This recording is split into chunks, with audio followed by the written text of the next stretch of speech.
Today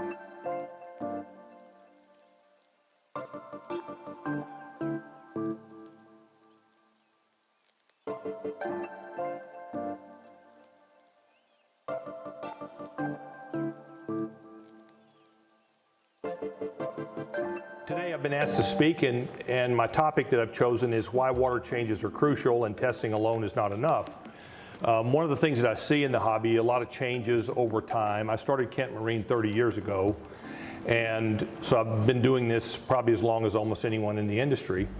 And a lot of changes have happened, and there's a lot of information out there that may be good, but it's not applicable to you or your situation. And there's other information that is solely for the purpose of selling you something. And I like for us to think about what we're doing. We're keeping live animals, many of them we're taking out of the wild, and they deserve the best life that we can give them. And it's my opinion that water changes is one of the real ways that we can keep our aquarium in good condition. And it will cure a multitude of ills, many of which even the old heads in here can't describe to you. As I've been introduced, my name is Jack Kent. I started aquarium keeping at 7 years old. I had my first disaster when my sister, who was younger than me, had a birthday party before I got home from school, and they decided to feed peppermint candy to my guppies. And I came home and most of them were floating in the aquarium. So, you know, when we start out in keeping fish, whatever kind, you know, we have disasters, but hopefully we learn from those disasters. And nowadays with the internet and the YouTube channels and things of that nature, we should be able to learn from the disasters of others before we have to take all of our animals through that horror. I still wonder at the ocean. It's a beautiful place to me. I can't believe the diversity of creatures that we have and the things that are available to us in the hobby. A little more background on myself. As was mentioned earlier, I started Kent Marine in 1989. I sold that in 2004. And I was out of the industry for about 5 years because I had a non-compete agreement. And then in 2012, I started Continuum. And a couple of years later, we merged with Brightwell. And then about 2 years ago, Kay and I bought that company out. So we're the sole owners of Brightwell and Continuum. I really didn't set out to have two different companies, but that's the way it ended up. A couple of interesting thoughts. I believe that the hardest aquarium to keep is a freshwater planted aquarium, a beautiful planted aquarium for freshwater. I know very few people that are able to successfully do that and keep their plants looking healthy, and there are a number of reasons for that. And if we were in a different setting, we could talk about those.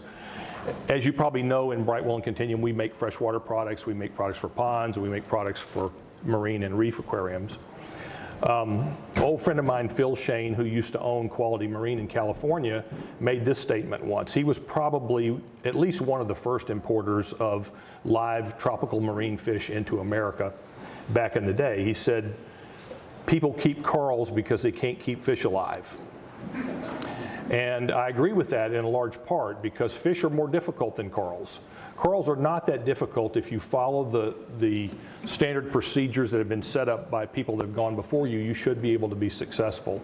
And there are a number of prescriptions available for you for those. I am a professional engineer. I'm a degreed engineer. I've spent a lot of my career before I started Kent Marine, 20 years in heavy industry doing computer process control of chemical processes and mechanical processes. So I wanted to start things off with a little joke because I think we ought to have fun today. So Mr. Jones peered over his back fence and he saw little Johnny digging a hole. And he says, "Johnny, why are you digging that hole?" He said, "Well, my goldfish died." And he says, "That's an awful large hole for a goldfish, Johnny." He said, "Well, he's inside your cat." So I have several goals today of my talk. I want to be provocative a little bit. I want you to think about the things that you're told to do. Because after all, you're in charge of your own aquarium and you have to run it to the best of your ability. So we have a lot of information that's given out in the hobby, and a lot of it is given out as scientific fact when in fact it may not. And so I just want you to keep in mind as we talk, religion is fine in its own setting, but if faith is required for you to do the things that you do, then that's no longer science. Okay, so we have a lot of high-tech equipment, a lot of high-tech chemicals out there, and I encourage you to ask manufacturers why they do what they do.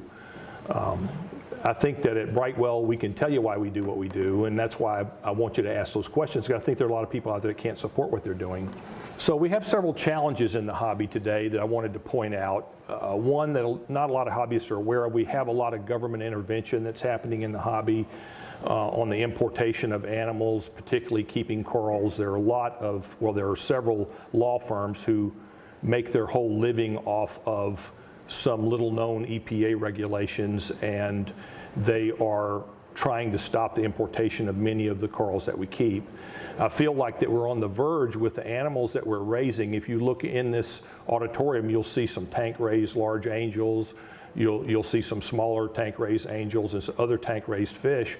We need to have the time to be able to get these animals propagated and start having a sustainable hobby in the world that we live in today. So I encourage you to become involved in those things. There's an organization by the name of PJAC in the aquarium industry that defends us a lot. As you know, a lot of the fishery in Hawaii is being closed down. And so if we don't do things in a responsible manner, you know, let's say we have a fish and we decide to dump it in the ocean, that's not a good thing to do, you know, if it's a non-native species. So we need to be responsible for what we're doing, and we need to be involved politically and stay abreast of what's happening out there. Also, there are a lot of new and prolific diseases in the hobby today that were not present when I started years ago. And, you know, many of you have encountered those the hard way. There are a lot of coral diseases that are bacterial in nature, and there are a lot of parasites that are out there, flatworms and nudibranchs and red bugs and things of that nature that we didn't have a number of years ago. And I think that some of the propagation of these diseases are due to mishandling in our wholesale operations and things of that nature.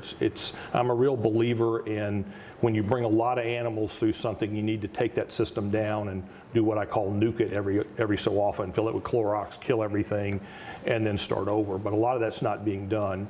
And if you're not careful, you can end up with a great disaster in your aquarium. I'm thinking of a good friend of mine who owns a large store in Georgia, and it's probably the best store in Georgia, and he's a great hobbyist, but a friend of his brought a little frag that he had bought at a show unlike this, and gave it to him one evening on a Friday evening, and he was you know, tired from the day and so forth, so he just dropped it in his 300-gallon reef in the front of the aquarium, and so he ended up with an outbreak of flatworms, and he had acropora that had been living there for years, and he had to basically jackhammer his reef and take it apart and go through a lot. So, you know, pay attention to those kinds of things that you do. I'm a big believer in quarantining, and we'll talk about that as we go through. So I have a couple of shameless plugs I just wanted to throw at you and invite you to come by the Brightwell stand. We have some new products out. Coral Recover, which is one of the items that you see up here, it's the second one from me, is a real breakthrough type product because it will stop a lot of the diseases that you have in corals, the diseases that we commonly call by their symptoms: black band disease, white band disease, white paste. These are things that we see in the corals, and we don't always know the bacteria that are involved and that cause this, but this is a natural product. It's different than other things on the market, and it will stop the progression of most bacterial disease without damaging your biological filter, which is important. You can always use an antibiotic, and there's some very strong antibiotics that are out there. The problem is usually you'll also nuke your biological filter, you get ammonia spikes, and you have a lot of other problems. In our Continuum line, we have our new Coral Color Intense products. Come by and take a look at them and talk to us about them if you have time. I know Mike's talk is on coral color this afternoon. I'm going to stay for that and hear what he has to say, but there's a lot of advancement in that area. So as we talk today, you know, there are many different kinds of marine aquariums that people use, and you know, you see fish-only tanks, you see fish-only with live rock, but for our talk today, if I don't mention what we're talking about, I'm referring to reefs. So that's aquariums that have live corals, probably some live rock and fish usually. There are many rules of keeping a reef aquarium, but I set up a few because I wanted to just talk about some of the things that I consider to be very, very important and things that people miss sometimes. I'm a great believer in acronyms. I like them. We use them in the hobby. You see MACNA, You see RAP for Reef A Palooza. One of my favorites is SLS, which means slippery little sucker. And we use terms like GH and KH. Most people don't understand those terms fully. By the way, does anybody know what GH means? Okay, that's what we think it means, but it's a German term. It's Gesamthärte, which basically means the same thing, and it's hard like a table. So it literally means total hardness from all ions. And KH is German as well, Carbonathärte, similar type word. There's a term we'll use today called NSW, which means natural seawater. And we'll talk about that in relation to artificial seawater. And then ULNS, you'll hear ultra low nutrient system. And I coined one for today, WYDDIS, which basically means whatever you do, do it slowly. So that's really my first rule of reef keeping. If you're in a hurry, you need a different hobby. Everything happens in a marine tank slowly, and if it doesn't happen slowly, it's usually bad. And I don't want you to change your water chemistry rapidly. You certainly don't want to change your temperature rapidly. You don't want to change salts without thinking about what you're doing. There are a lot of ramifications for making changes. The animals that we keep are very hardy. As I mentioned earlier, corals are thought to be less hardy than they really are. I mean, if you think about it in Australia, for instance, I mean, they'll tell you a coral can't survive out of the water. Well, in the Great Barrier Reef, they come up, feed out of the water in noonday sun for hours and hours and hours. So these animals are made for the environments that they're in. They are hardy and they can survive. They can survive in our aquariums. What they don't do well with is change. And so with the advent of a lot of advice now to micromanage and tweak every nutrient in our aquariums, we find people changing things too much, and many times they change them too rapidly. So think about it a little bit, slow down, as you're making changes. Sometimes we get excited. It's for the same reason that we dropped that brand new frag in our aquarium without quarantining it first and seeing if there's a problem, is because we're excited. It's our hobby. We want to see that beautiful little frag sitting in a place. We want to see it grow up from there. And, we just need to realize that there are ramifications for the things that we do that sometimes are negative. So you may notice that I wrote number 2 and 3 twice, and I did that on purpose, because I believe alkalinity is probably, if I could only measure one thing in my aquarium, if I had no other test kits, I would measure the alkalinity. I think it's extremely important. I think alkalinity and pH are two quantities that people don't fully understand. I think they have a little bit of an inkling for what they do and how they relate with each other, but we see a lot of people having problems. They add what I call a pH adjuster. They think they're adjusting the alkalinity and they're not, and so they have problems. As we talk about the difference between an artificial aquarium environment and the ocean, and there are some differences and there need to be differences, we'll talk a little bit about why our alkalinity needs to be different in an aquarium than the ocean and what that does for us. Temperature is certainly important as well, and as I mentioned earlier, the Great Barrier Reef is 85 to 89 degrees, which is much hotter than we normally keep a marine aquarium ourselves. I like 79 degrees most of the time, but I do encourage you to check the animals and where they come from that you're keeping, because you may need to have a different temperature than that. And then, of course, there are a lot of people nowadays that are keeping things like temperate reef tanks where animals come from places like Washington and Oregon, and they're used to cold water. They employ chillers, and they keep it much cooler than that. Quarantine, or did I say quarantine? I've mentioned that earlier already. I think with fish or with corals, it's one of the best things that you can do nowadays. I mean, we're taking animals from the ocean, we stress them out, then we take them to multiple wholesalers, whether it's in the Philippines, then it takes a nasty plane flight to Los Angeles. It's, sits there for some period of time on the tarmac. They finally bring it into the holding facility. They put it in a system that has flatworms in it. The coral's going to get infected. And so when you get it, it's going to have flatworms on it. It didn't have them when it left the ocean. And you can't control that whole supply chain. And because of that, I think you just really need to pay attention. I've already touched on this. For corals, stability, I think, is the most important thing we can do for them. There's nothing wrong with making changes in the aquarium. Just do it slowly. Do it slower many times than you're told to, or that you might want to do. So we talked about alkalinity a little bit. I want to discuss it a little bit further. It's going to play right into what we're talking about with salt. But I wrote down some statements, and I want to know, are these statements true or false? So it is the capacity of water to resist changes in pH that would make the water more acidic. So it determines pH. It is measured in degrees kH, milliequivalents per liter, and parts per million calcium carbonate, and is called temporary hardness. In seawater, important ions that determine alkalinity are carbonates, borates, hydroxides, phosphates, and silicates. And when it's low, it'll kill your aquarium faster than jackrabbit. So any thoughts there? Anybody got an idea as if any of those or all those statements are true? Yeah, they're all true. And you know, guys that have been doing this for a while will know that, and people that understand alkalinity will know that. But alkalinity is the ability, that's why you call it buffering capacity. Just like you have a buffer zone or a buffer on a computer, a buffer is something that allows some give and take between data flow coming one direction and going out another direction in electronics. And then, you know, in a street, it's the buffer zone is the zone in the middle where nobody's supposed to be driving. It is that quality that allows changes to occur without having disaster. And that's exactly what alkalinity does in your aquarium, because you can have, at any given alkalinity, you can have a different pH.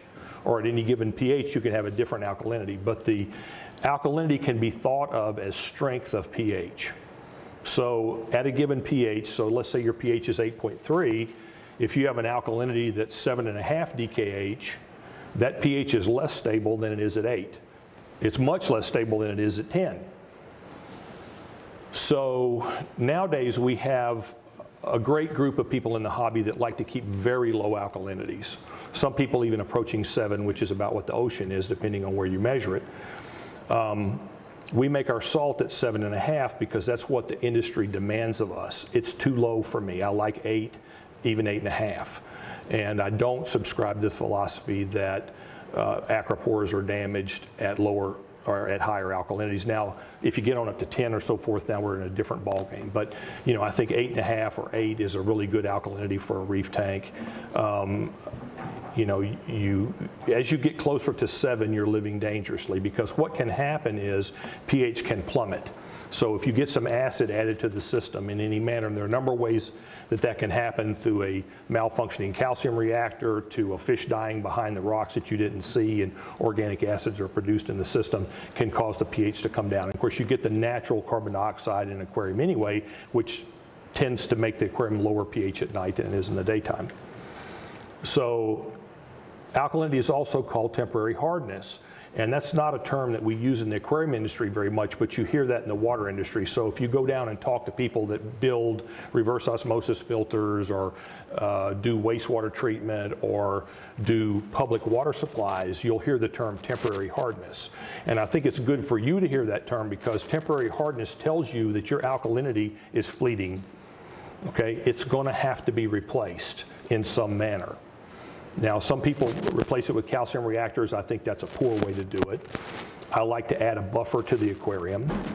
And of course, when I bring up the term buffers, you know, nowadays it's very vogue for people to say, go down and buy calcium carbonate and use that for a buffer. Well, calcium carbonate's a poor buffer. Okay, it will work to an extent, but you really need multiple chemicals in a buffer that interact with each other, that stabilize the pH. A good buffer will actually bring pH down as well as it will bring it up. So it provides that give and take that you need in the aquarium to keep your pH at a level that the fish will do well. You start getting much below 8 on pH, you're going to have animals dying.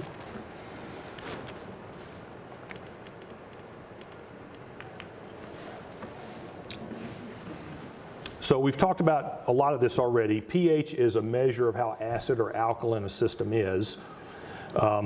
If you think about, let's talk about vehicles, for instance. So if I had a car and a truck, and if they're both traveling at 70 miles an hour, they're both going the same speed, so we might call that pH.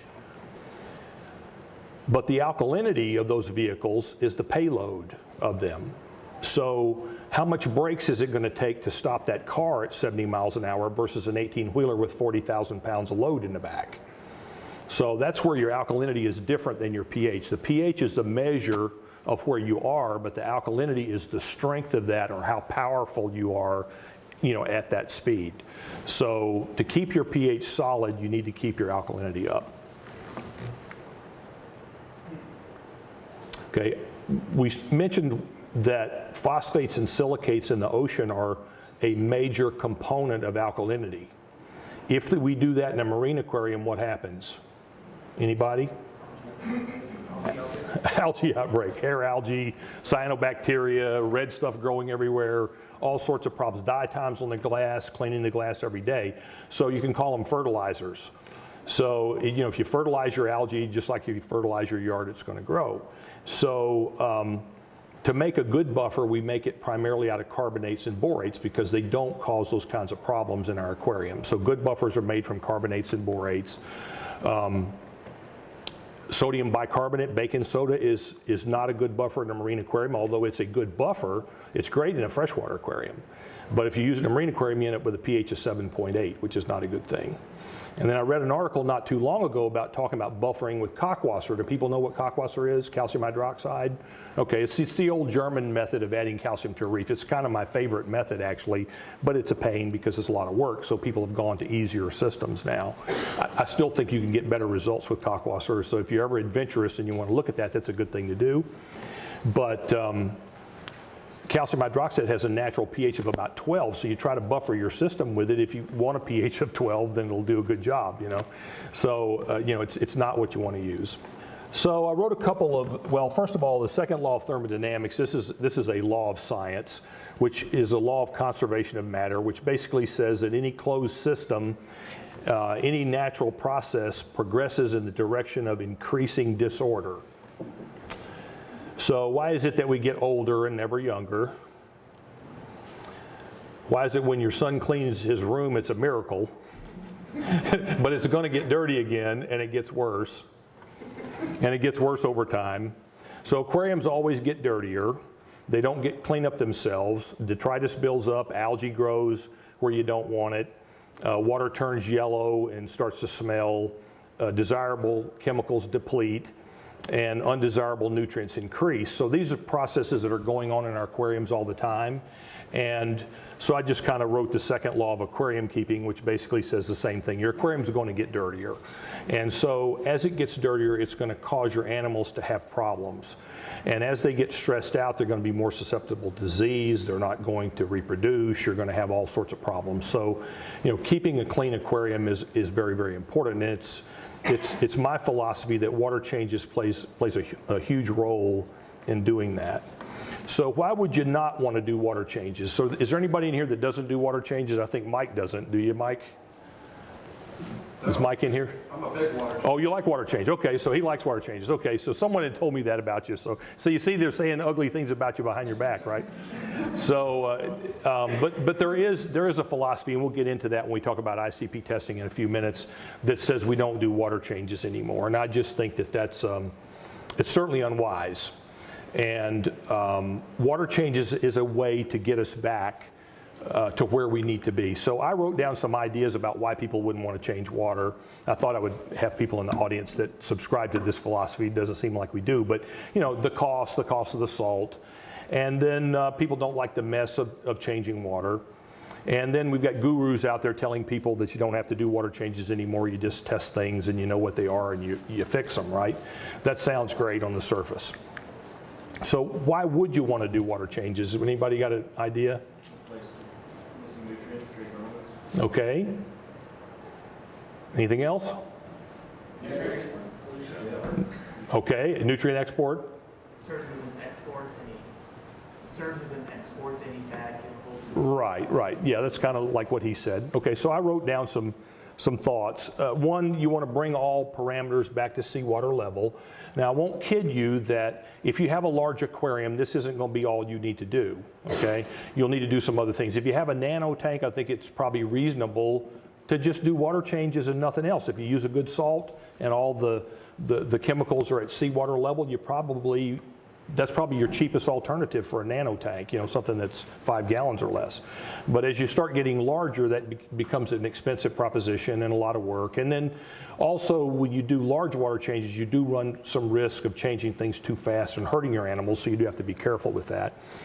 And then I wrote down resolve ionic imbalance from supplementation. When 2-part calcium and buffer products came out a number of years ago, that was the whole philosophy. Back in the old days, and we still make those products, and they still work, and there's really nothing wrong with them, but we use a lot of calcium chloride and strontium chloride.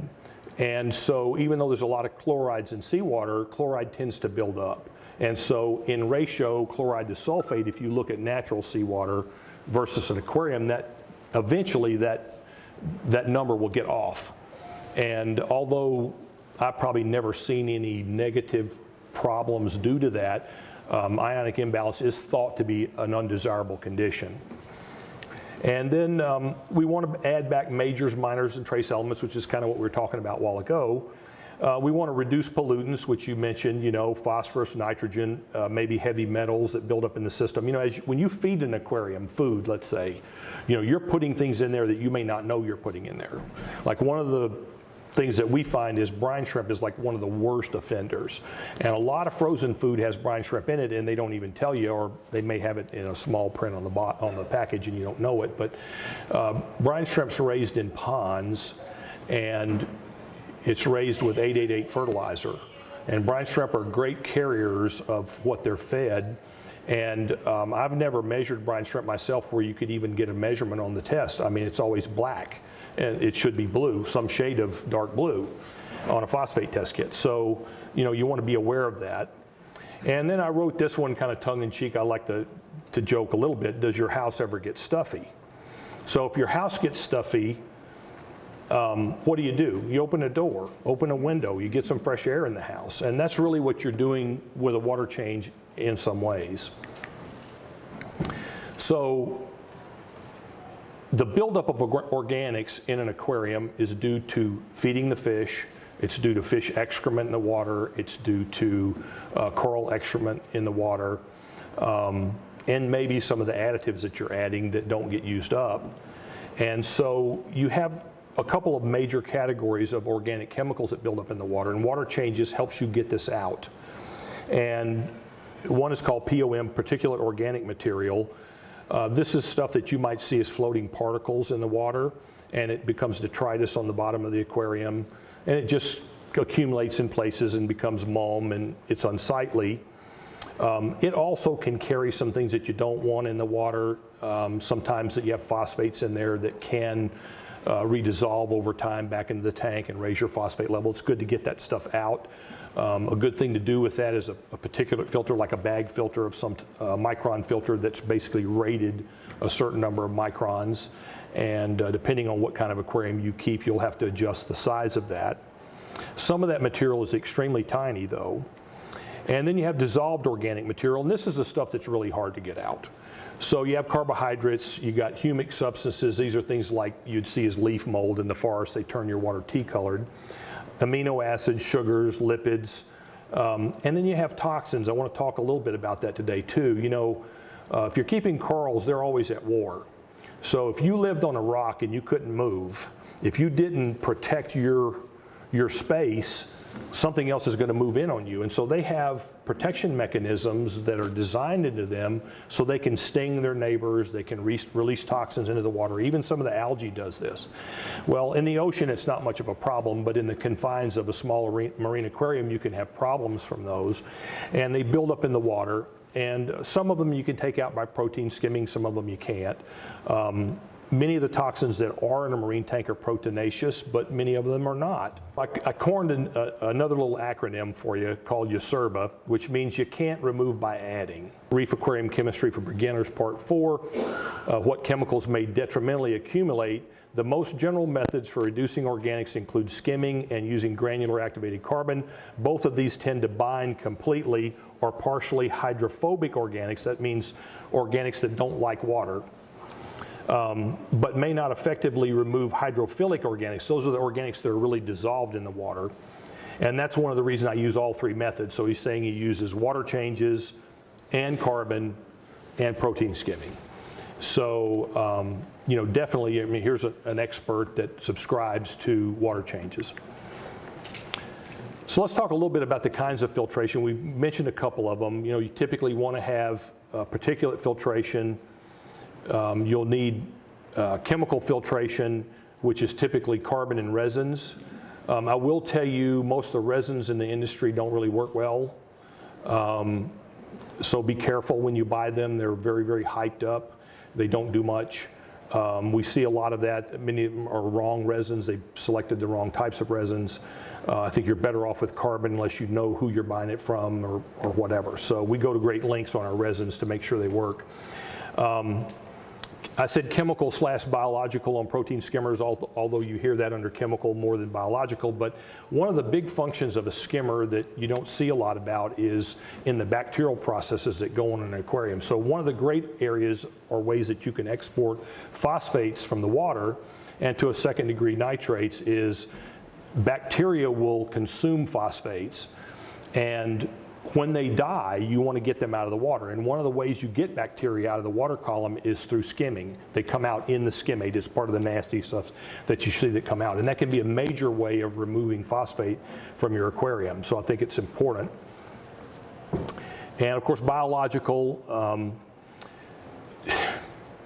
there's a lot of move toward aquariums that don't have enough biological filtration in them nowadays, and it saddens me because I know people are going to get in trouble. For instance, we make a lot of live rock, artificial live rock out of concrete. It has no porosity whatsoever. So one of the things that revolutionized this whole hobby, a guy by the name of George Schmidt, I think late 60s, early 70s, produced an article in FAMA, which is Freshwater and Marine Aquarium magazine. You old heads will remember it. It's long gone. It's not out there anymore. But he adapted a wastewater filter to use in marine aquariums, and that's one of the major reasons why we got where we are today. It had bioballs in it. You were sprinkling water over the bioballs. It was mostly an aerobic process, meaning adding oxygen. So you were converting ammonia and nitrite to nitrate, but it allowed you to keep large fish populations. Before that, it was all under gravel filters, which don't work that well in a marine aquarium. And of course, as we progressed to live rock, it became vogue in the hobby to use a lot of live rock, and that's great. It's fine as long as the live rock is porous. So if you go buy Florida rock that was harvested on land, it's not porous. You need live rock that's been in the ocean and has deteriorated, and microorganisms have bored into it, and some of the calcium carbonate has melted out of it, and it's got a lot of pores all through it. You want a piece of live rock that when you pick it up, it feels kind of like styrofoam. It doesn't have a lot of weight to it. Now, I won't do that when it's wet, but I'm talking about dry. You know, it's not as heavy as a piece of stone. And when you get some of the man-made products that are out there, just be careful. They're beautiful to look at, but they provide no filtration. Now, there are answers to those. We have a product called Export that has vast filtration. You can put it in a sump outside the tank. You don't have to worry about what your live rock's made out of. Some of the live rock now is even being made out of plastic. You know, so it's beautiful to look at. It's great for the fish to swim around, but it provides no filtration. And filtration is extremely important because you have to get the waste out of the water. And corals produce waste just like fish produce waste. If you don't get it out, eventually it becomes ammonia. Ammonia is very acrid stuff. If you've ever walked into a restroom out in the woods somewhere that hadn't been serviced in years and smell that smell, it'll just overwhelm you. That's what you're dealing with in the water. And of course, your fish will die from it and you'll have a lot of problems. And the last one I want to mention is Cato. Chitomorpha is a marine algae that's kind of wiry looking. And it's found a good place now. There are a lot of Cato filters on the market, specialty lighting systems where you can grow Cato inside them. And I noticed in here we also have some algae scrubbers. Of course, algae scrubbing is a good thing to do. Basically, you're trying to take nutrients, primarily phosphorus and nitrogen compounds, out of the water. And it's a great way to do it. I will caution you on one thing. When you put nutrients into algae, it never leaves the system unless you harvest the algae. Okay, so if you get an algae scrubber that you can't get to the algae that's in there to take some of it out and throw it away, then it's not good. So you need to be able to take some of that chitomorpha and throw it away, because then you're throwing those compounds away, just like skimming the dead bacteria out, throwing those bacteria away. That makes that phosphorus leave your system. So we have a new product, the green one there, which is called Cato Grow, which provides all the nutrients for Cato to grow rapidly in your system. And you want it to grow rapidly, absorb the nutrients, and then you throw it away. And we put a picture of our clarifier up there. We have a polymeric clarifier that doesn't get as much play as it should, but when you're looking at this particulate matter that you're trying to get it, and some of it's too fine to remove from your aquarium, if you put a little clarifier in there just before you change your filter bags or just before you clean them, you'll take all that stuff out, and you won't imagine how much clearer your water will be. It's a real help. So what are the problems so if we have this hypothetical tank where we're not doing much water changes and we're trying to do it with other methods, what are the problems of doing that? Well, filtration strips trace minerals. I don't care what you say, whether it's carbon, whether it's protein skimming, whether it's using Cato. Basically, anything you do is going to take trace minerals out of your system, and of course, then they're not available for your corals. One of the reasons Mike's talking on coral color is because just like pigment and paint, minerals provide the color for corals. If they don't have the minerals, they literally can't color up. They're not available to them. So you just need to take that into account. So the more you rev up your filtration, the more you remove trace minerals, and you need to pay attention to replacing them somehow. Doing a water change with a good salt is a good way to do that. I'm going to have to speed up here because we need to be able to get through it. But so one of the things I wanted to mention now, one of the popular testing methods. So if we need to know what our mineral levels are in our aquariums, we need to be able to test to do that. So one of the popular methods of testing now is a really high-tech machine called an ICP machine. And one of the thoughts that has been proposed by some manufacturers in the hobby is that there's kind of a new segment of reef keeping called what they coined as modern reef keeping, and that's using an ICP machine to test your water parameters and incessantly change each one. And I want to talk a little bit about that. Some of the representations that are being made I don't agree with. So I want to talk a little bit about misconceptions for the purpose of sales. You know, when you come to something like this, even if you talk to me, I'm trying to sell products, and I'm going to tell you something about them. Now, I will tell you that I try to tell you the best of my knowledge what I believe to be true. That doesn't mean I'm perfect. I don't know everything. There's plenty for me to learn. But there is information out in the hobby that tells you something that. So we have our demonic fish up here. So this was a picture that appeared in one of the major news networks recently. You might have seen it. This is, according to the headlines, a demonic fish that glows red. And there's a whole article, with this fish. It's pretty evil looking, right? And this is an actual photograph, by the way. I think through some sort of a lens. But things aren't always as you perceive them to be. So this is what that fish really looks like in real life. In Japan, it's called a Pacific slimy lumpsucker. So that's a good name too, And they actually use them for party favors. And it's a fun fish to watch. I would have one in my aquarium if I could, but it's a temperate fish, so you need low temperature and chilling and that kind of stuff. But I may do that at some point. But it has the pec fins have been modified in the animal to create a sucker on the bottom so it can stick to a rock. It really doesn't swim well, and they're fun to watch because they don't go in a straight line. They just kind of go all over the place. It's kind of like a misguided missile.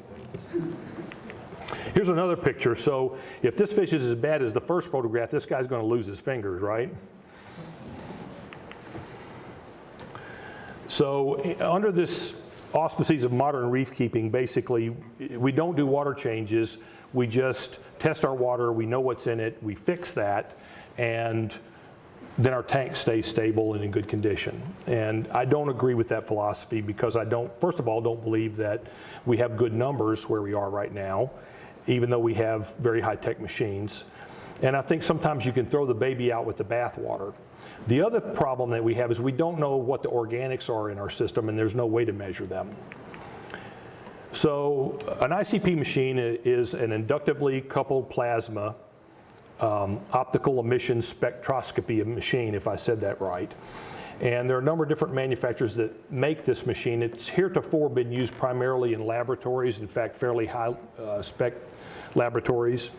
And there are at least 8 different manufacturers of these machines that I've come across. And most of you, if you're familiar with, like in chemistry class or biology, maybe used a Bunsen burner and you put a metal in there and maybe it came a yellow flame off of it. You know, natural gas is typically blue. It was that metal emitting a light spectrum. And you can read that light spectrum and then you know what metal that is. And that's the principle that this machine works on. And I'm going to have to speed up a little bit here. So this is a typical ICP machine. That's pretty grainy, and I apologize for that. Here's another one. I did want to make a comment about this. You'll see this guy's wearing gloves and goggles because this machine is measuring things in micrograms per liter, and literally you can contaminate a sample. One of the companies said when they get the samples in, they divide them in 2, so that means you're opening the container. Well, if you're doing that with bare hands that you ate your Big Mac with for lunch, you know, you can contaminate the sample and you end up with readings that don't mean anything. This is a similar machine called an ICP MS, which is a mass spectrometer. Most people have heard of those. It's a more expensive machine than the ones being used in the hobby and more accurate.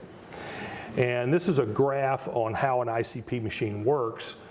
And a couple things I wanted to point out to you on here was just that, so you have a sample here, you have a peristaltic pump, and you're pumping the sample into a nebulizer, which is a sprayer, kind of like your hairspray. All right, and you're pumping that into a chamber. And there are a lot of things that can happen in here that would produce inconsistent results. And with a lot of the tests that we've seen so far, we've seen a lot of inconsistency, and they claim accuracies that are astronomical, but yet we haven't seen them be able to reproduce that. And I just want you to be careful. I get a lot of phone calls from people, like I got my ICP test and oh my God, my selenium is twice what it ought to be. And the test results that we're getting back, we're seeing numbers that are not even anywhere in the ballpark.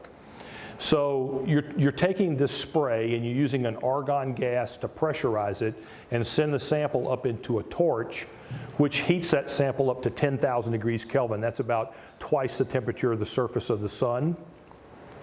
So we're talking about really hot, really high tech.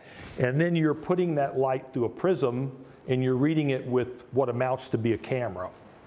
All right, so there's a lot of transition of things going on. There's a lot of maintenance required to run this machine. And so I just want you to be aware that there are things that can go wrong and you need to know who's doing your sample. One of the things not shown in the original diagram is the computer portion. And the other thing you need to know is the data coming out of this is not in micrograms per liter or milligrams per liter or any parts per million or any number that you would relate to. That data is all massaged in a computer with a lot of algorithms in it, and a lot of those are not linear. And you can have errors that are introduced in here. So the guy running the machine can make it say anything he wants it to say and print it out for you. And just be aware of that. So some of the known inaccuracies in this machine, this is an actual photograph of the front end of a machine. And what you'll notice here is, here's your peristaltic pump. What a peristaltic pump does is it takes a piece of tubing and it squeezes it as the rollers come around. So if that tubing is in poor condition, if it's been squeezed one too many times, the volume and the pressure coming through it can vary. So there's a lot of maintenance adjustments and things that people have to pay attention to. And you know, there are gaskets where this glassware is connected to the tubes. And this particular machine, you'll see this line's full of bubbles. I'm not sure what that does. So I'm not an expert on ICP, don't claim to be. I'm just saying, when I hear something that sounds like it's too good to be true and then I see the data from it and it doesn't line up, then I have pause for questions. And I just want you to be skeptical enough to ask questions to make sure the data that you're going to take and adjust, say, the nickel in your aquarium, which can be very toxic, from one thing to another, that you're not doing something that's detrimental to your system. So you have to understand and know the people that you're dealing with and what their motive is. And unfortunately in this industry so far, most of the major companies that are selling IPCP tests also sell chemicals. So they have a dollar motivation. So to me that skews anything. If a politician has dollars involved, is he voting just like he should? You know, I mean, any company has other motives than to necessarily give you the right numbers. This is a test, and you guys probably can't see these numbers because they're tiny. This is a test that was done by a guy by the name of Dan in the UK, Dan's Reef. He sent an identical sample. He mixed up a sample of sea salt mix in water and sent it to the 3 major companies that are doing ICP tests. And he got the results back of all 3. Now, all 3 of these claim results that are to 0.001 something, right? And what he found, let me look at my screen because I can't even read it from there, but what he found was that on the majors, so that's your calcium, magnesium, strontium, all your major minerals that you add, they were off from each other high to low by, I think, 11.5%. That's a lot. You know, I would expect my test kit I bought at the store to be within 10%. And we don't always see that, and we'll talk about test kits as well. What is really sad is when you get to the minors, you find out that you have a lot of zeros, so you have to throw those out. If you don't, you end up with infinity, okay? So I threw out all the zeros, and the minors were off on an average of 84%. And some of these numbers are things like iron that you really need to know what's in there, because you get too much iron in the water, your corals have problems. If you don't have enough, they don't do well. So there's a lot to consider there. This is an article that was written by Rich Ross. I called and talked to Rich on the phone, and I asked him could I use his information in this talk today. It's called Skeptical Reef Keeping, Triton Lab ICP OES Testing of a Certified Artificial Seawater Standard. Now, Rich is a senior biologist with the Steinhardt Aquarium in San Francisco, which is a member of the California Academy of Sciences. And so he's not some guy you never heard of or uncredentialed. And he had a fellow by the name of Dr. Chris Malkman working with him when he did this analysis. And I'm not going to show the results up here except in a chart. And there's a whole article, and you should read it. It talks in depth of what an ICP machine is. You'll kind of be shocked at what's involved. There's a lot involved. And so I encourage you to get a copy of that on the internet and take a look at it. One of the reasons I wanted to discuss this in our talk today was just that there were a number of statements made by one of the owners of one of the ICP testing companies at a recent convention similar to this one. And he made a lot of claims, and a lot of claims that talk about me and other people that make products in this industry, and I just wanted to address some of those things to you. He made this statement. He said, modern reef keeping, we think differently, so we measure and we replace only what needs to be replaced. Well, that sounds good, but if your tests are wrong, that's a problem. And the other problem is you're not addressing many things. So an ICP machine is not capable of measuring any gases, so oxygen, nitrogen. It can't measure phosphates because it can't measure the oxygen portion. It can't measure nitrates because it can't do neither the nitrogen or the oxygen. It can't measure carbon, so no organic substances. So you're only getting a partial window into what you have in the aquarium. Sometimes a little bit of information is worse than no information. He said it leads to better companies that really produce their own products. And I'm saying, well, you know, I've been making products for 30 years, and I've been making them myself. And we do things that other companies don't do. And so I'm wondering about that statement. And then he said, before ICP testing, manufacturers didn't even know what was in their products. So evidently I've been making products for 30 years that I didn't know what was in them. Well, I'll tell you a little difference between me and their products, and that is we put a guaranteed analysis on our bottles. It shows you a picture of it. We tell you the specific ions that are in there, and we also put a little code down here on the side that tells you when it was made, so we know what lot number it came from. If you call me and say, I've got a problem in my aquarium, I can look up that lot number, I can go test the sample I have, and I can say, my sample doesn't have that problem, or it does have that problem, and we can investigate it further. I get a lot of calls like that from people that are having problems. For instance, recently I got a call from Denver from a guy that said he made a new aquarium of our salt mix up, and it sent all his family to the hospital. This was a really interesting day. And so I'm grappling with trying to figure out what happened with him. He said all he put in there was base rock on the bottom of the aquarium.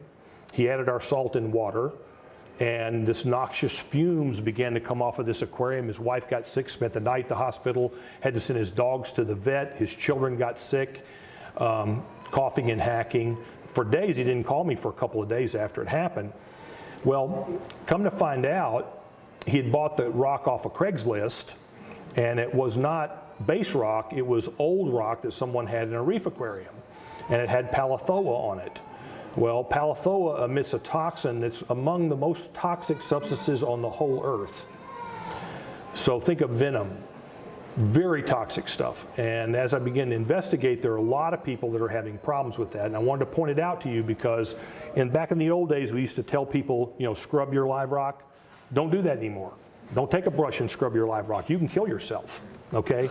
If you work in your aquarium, put on gloves.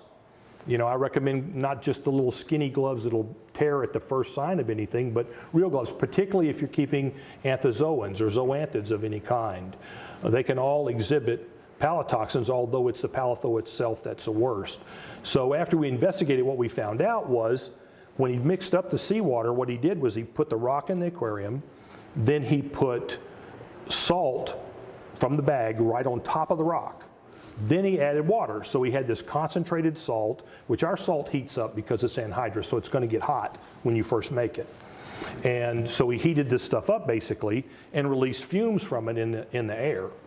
So before you do something like that, think, mix your salt water in a bucket, put it in the aquarium like we tell you on the bag, and pay attention to the rock that you have in the system. So these are the test results that they did they had in the skeptical reef keeping, and I don't know if you can read that or not. This is a little bit more readable than the other one.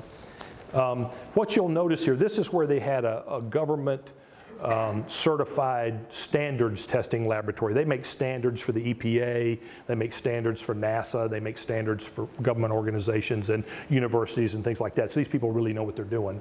And so they mixed up a standard of seawater, and this is a list of what was in that water, and here's a list of results of what this particular aquarium testing company came up with, and here are the differences. And what you'll notice in off minus 100%, off up 500% too high, off 100% on iron, off 32% on copper.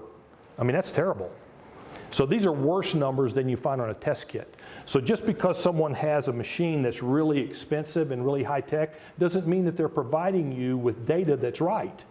And you can do something based on wrong data. This is one of the reasons that I subscribe to understanding what your corals should look like. It's just like your child or your dog. You know when they're sick. You understand what they're supposed to look like when they're healthy. So you pay attention to your corals when they're healthy, and then when they get sick, then you know that. So not every test that you get is correct. Now, one of the things that we did, we have Steve here, I think, yeah, Steve Visser is here. Steve owns a company, and I'm gonna give him a little shameless plug here, called ICPanalysis.com. And one of the things I like about Steve is Steve doesn't make chemicals. So he's not got something to sell you besides a test. And he puts a lot into his testing. And the other advantage that Steve has, that all three of those people that we put up there a while ago are European testing companies. One's in Poland, one's in Germany, one's in England. So by the time you send your sample from here, well, let me just back up for a second. So the IPCP, the standards laboratory tells you that you need to have a sample that's less than 12 hours old or they don't want to test it. Okay, you're not going to do that to Poland. Okay, it's going to take longer than that, sometimes a week or two before they actually get the test. So you have precipitation going on. When you put something on a jet plane, you have temperature changes, pressure changes that cause reactions to occur in the water. These are things that happen in your tank. We talked about alkalinity being temporary hardness. Those things happen in your aquarium anyway. So take a look at Steve, talk to him. He's in a booth. What's your name of your booth, Steve? Coral View booth. It's kind of in the big middle of the show on the second aisle as you come in, and talk to him about ICP testing. I think that my opinion so far with ICP is that it's probably the future. Once we get it right, it'll be a real help to us. I don't think it ever should eliminate water changes. I think we need more information about what trace minerals that we have. I think when Mike talks, he's going to talk to you about some of those minerals and how they affect your corals. And but so far, what we've done is we've taken a machine that's extremely expensive. We run way too many tests through it, and our samples are not sufficient in size. That nebulizer can get salt creep. You know what salt creep is? You get on your tank all over the place. You know, if you're not careful, you can mix sample A with sample B. So you got a test, maybe it was accurate, but it's a test of half of your water and half of the next guy's water. So some of those things I'm convinced are occurring, and that's why we're getting these numbers that are off and they can't agree with each other. And we don't know what the issues are necessarily that are making the system not work. I'm just telling you the system isn't working yet. You know, maybe it'll be soup at some point, but today it's not. And so just be careful when you have those tests run. I get the calls from guys that, you know, they're really upset. They think they mixed up a new batch of our salt and some number is off a little bit or whatever. And what I tell them all the time is, listen, you know, we make our salt from bag chemicals. We buy USP grade. We buy ACS reagent grade chemicals. We buy chemicals by assay where they've been to a laboratory and tested. We've always known what were in our products. You know, so these people don't know what they're talking about. I mean, I wouldn't have sold you anything ever that I didn't know was in it. I mean, how could you do that? You know, when you see a test result from one of those companies that's way off, stop and think, you know, is this an aberration? Is this something that's not right? You know, the chances are that what's in my salt is correct because we measure it. It's like you doing a cake mix in the, you know, so many cups of this and so many cups of that. We're measuring things out on a gram scale, and sometimes things that are much less than a gram. So what about hobby test kit accuracy? So what about hobby test kits? Quickly, this is an article I found, Aquarium Chemistry, an attempt to test kits by James Fothery and Dr. David Flanagan. It's a great article to read. It's a little old. It's 2012. It only tests pH, nitrate, alkalinity, and a calcium test kit. So most of these you wouldn't see on an ICP because they can't test those quantities, but it can test calcium. And you know, the test results weren't that great in here. One of the problems I have with the article is a lot of the test kits that they tested were out of date. So this is a big thing you should pay attention to. If you go buy a test kit from a pet store, it could have been sitting there 3 or 4 years and the reagents are old.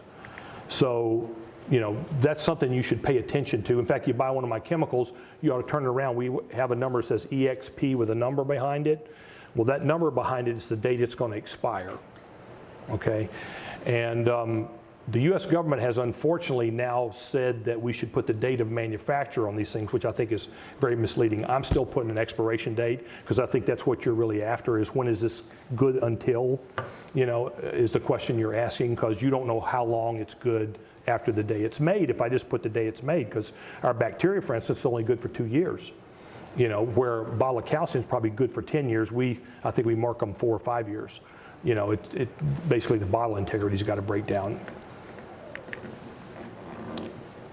So my whole point is, if you can't accurately measure what's in the water, then certainly a water change makes even more sense. And one of the things I think that you ought to do is take a look at the people that raise the corals that you buy from, like the company that puts on Reef A Palooza worldwide corals. Ben is here from Eye Catching Corals in the back. These people have been doing this for a long time, and they understand what these animals need. Talk to them. What salt do you use? You know, what chemicals do you use? How do you keep your corals in good condition? And you know, they'll give you a lot of really good information straight from the horse's mouth, because if they don't do it, they basically go out of business and go under. You know, so they can't afford to kill all their corals because it's not a hobby to them anymore. I think I'm going to stop right there. This is the CDC report that we talked about on palotoxins. Is something you ought to pay attention to, and we can discuss this during the question and answer period if you'd like.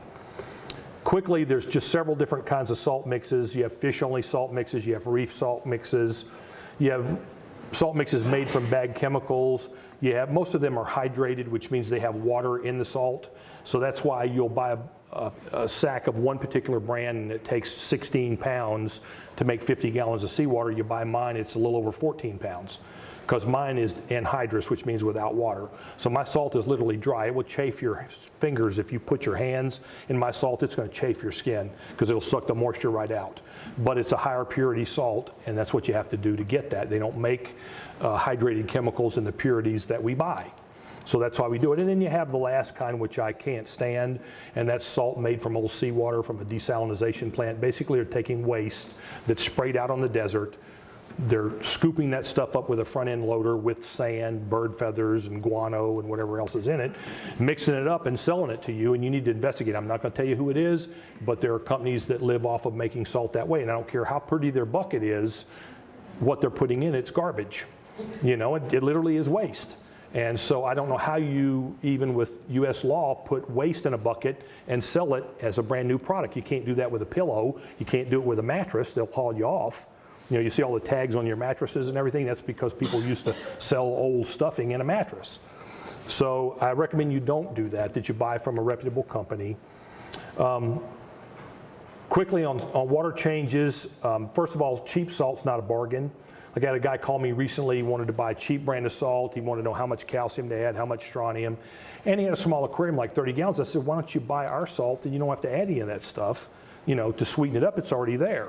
So those are things that you should talk about. I mean, my salt for say a 150 gallon bucket's probably $10 more than one of the lesser salts, but you know, you're going to get full seawater level of calcium and magnesium and good alkalinity level, and you're going to have high quality chemicals in there, and you're going to get good results with it. So I think it's a decision that everybody has to make. I do think that you know, putting junk in an aquarium makes no sense. It's kind of like you got a new Mercedes-Benz and you decide to buy recycled motor oil. You know, you save $10 in oil change. Well, when you pay for that $10,000 engine, it's not so nice, you know. So do you want to do a 30% water change or do you want a 10% water change? And I think the question there is, what are you doing the water change for? So if you're wanting to keep the parameters stable in the aquarium because you don't like adding trace minerals and supplements to the tank, then I think you need to do a 10% once a week. I think if you're trying to take the organics out of the water and keep a clean aquarium, but then you're supplementing calcium and other things by test, then I think you do a 25 or 30% change once a month is my favorite. So that's what I believe about that. And don't change your brand of salt very often. You know, don't buy, it's not like coffee, don't buy the cheapest thing they got and the, you know, thing that's most convenient. Get a brand of salt, stick with it, even if it's not mine, you'll do better, your animals will acclimate. So there again, you know, keep things as stable as you can. These animals come from the ocean where things are quite stable and they don't do well with the changes, changing of the wind. So that's all for my talk today. I appreciate your time and coming, and then thank you very much.